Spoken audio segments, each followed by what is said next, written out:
அனைவருக்கும் வணக்கம். எண்ணெய் ஊற்றி வச்சு கடுகு போட்டாச்சு. இன்றைக்கி என்ன பார்க்க போகிறோன்னா, நம்ம சிக்கன் கிரேவி தான் பார்க்க போகிறோம். எண்ணெய் போட்டாச்சு, கருவும் போட்டாச்சு. அடுத்தது ஆனியன், பச்சை மிளகாய், அடுத்தது தக்காளி நல்லா வணக்க வேண்டியதான். எனக்கும் அவ்வளோக்கு பண்ண தெரியாது. ஸோ ட்ரை பண்ணுவோம் எப்படி இருக்குன்னு. நல்லா வரும்னு நினைக்கிறேன். நல்லா வரலனாலும் பரவாயில்ல, சாப்பிட்டு தான் ஆகணும். ஸோ கொஞ்சமாக சால்ட்டு போட்டாச்சு. அதுக்கப்புறம் அதை நல்லா வணக்கியாச்சு. நல்லா தான் இருக்கிற மாதிரி இருக்குது பார்க்கலையில. அப்படியே வணக்கிட்டே இருக்க வேண்டியதான். ஃபஸ்ட் டைம் தான் ட்ரை பண்ணுறோம், ட்ரை பண்ணுவோம்.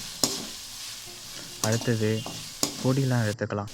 மிளகாய்த்தூள், கரம் மசாலா, சிக்கன் தூள், பெப்பரு, மஞ்சத்தூள், மிளகு பொடியா. மிளகும் பெப்பரும் ஒன்று தான். சரி, எல்லாம் உங்களுக்கு தெரியாத ஒன்றும் இல்லை, போடுங்க. ரசப்பொடி மட்டும் தவிர எல்லாத்தையும் போடுங்க.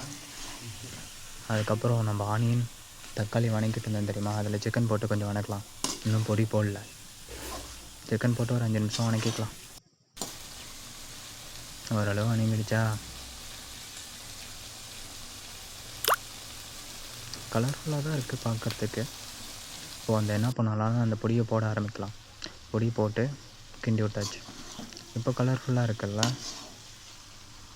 பார்க்குறதுக்கே நல்லா தான் இருக்குது. அடுத்தது வேணுங்கிற அளவு தண்ணி ஊற்றிக்கலாம். தண்ணி ஊற்றினா கொதிச்சிட்ருக்கு. அவ்வளோதான், நல்லா கொதிக்குது, வாசமும் வருது. நான் வச்ச குழம்பு வாசம் வருது, எனக்கே கொஞ்சம் ஆச்சரியமாக தான் இருக்குது. நல்லா கொதிச்சிட்ருக்கு. ஓரளவு வெந்துருச்சு குழம்பு. கறி வெந்துருச்சு, குழம்பு இல்லை. இப்போ நம்ம என்ன பண்ணலான்னா, இது சூப்பாக கொஞ்சம் குடிக்கலாம். குழம்ப ஓரளவுக்கு நல்லாயிருக்கும், ட்ரை பண்ணுங்கள். இப்போது குழம்பு ரெடி ஆகிடுச்சு. தேவையான அளவு நீங்களும் சூப்பராக சாப்பிட்லாம்.